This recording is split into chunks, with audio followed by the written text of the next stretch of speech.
Nudité du pèlerin. L'enfant. L'enfant vient des eaux, des flots.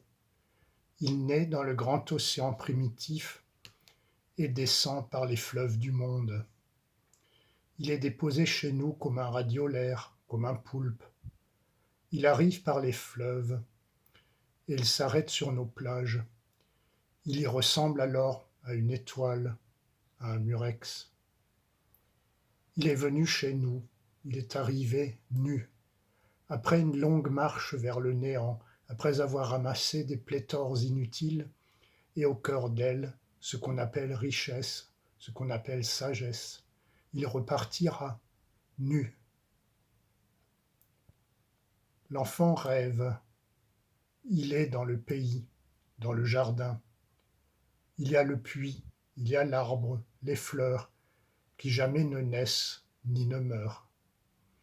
Et la lumière, c'est un jardin de lumière. C'est le rêve qui l'habite, où il vit. Pas de temps dans ce monde ici, pas d'espace.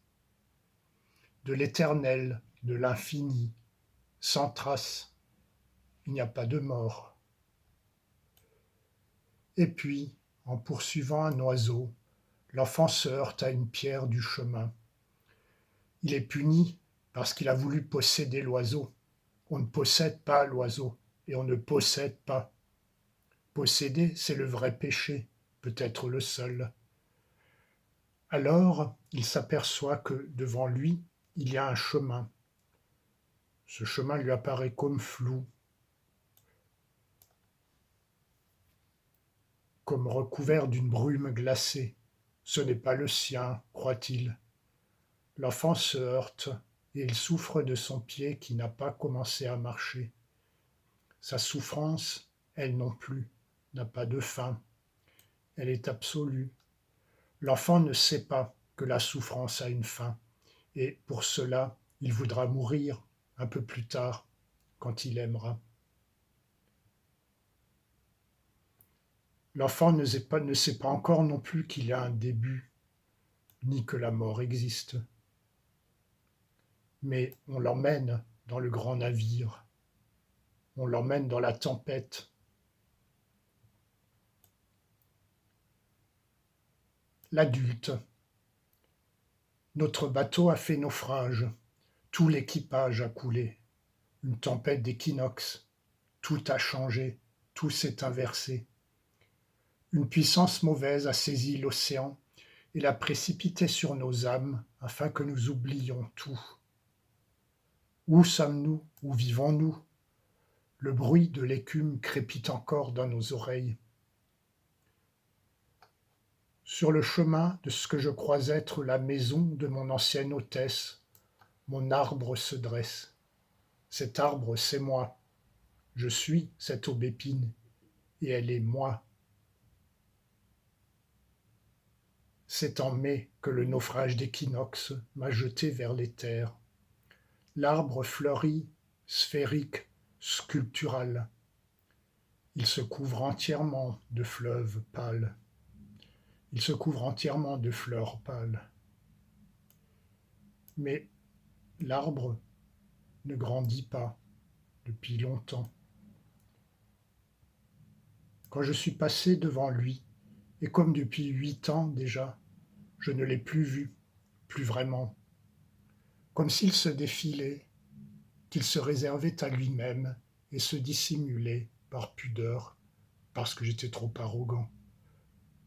Mon regard ne l'atteignait plus qu'avec peine, et il ne me saluait plus.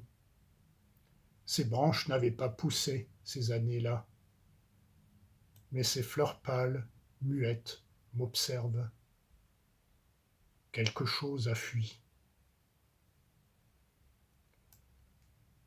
Au bout du chemin, ce soir-là, j'ai retrouvé la mansarde de ma compagne de jadis.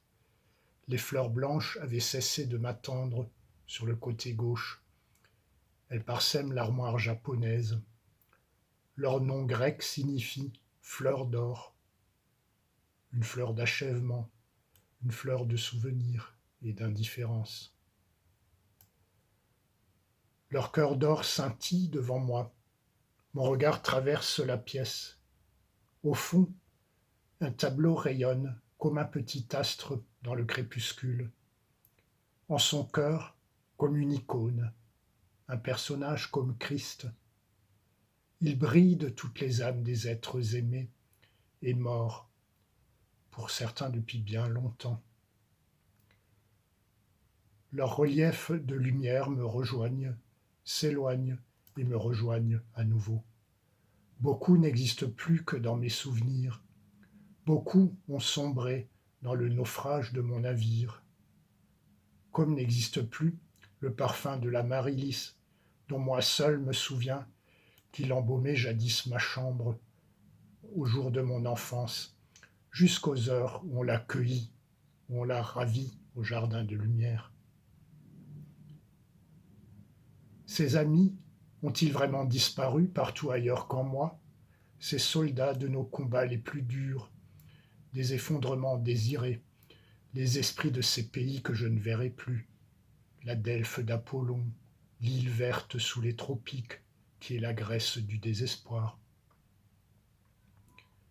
Peut-être une âme a-t-elle échappé au naufrage et vit-elle très loin cette âme qui porte le monde disparu qui vit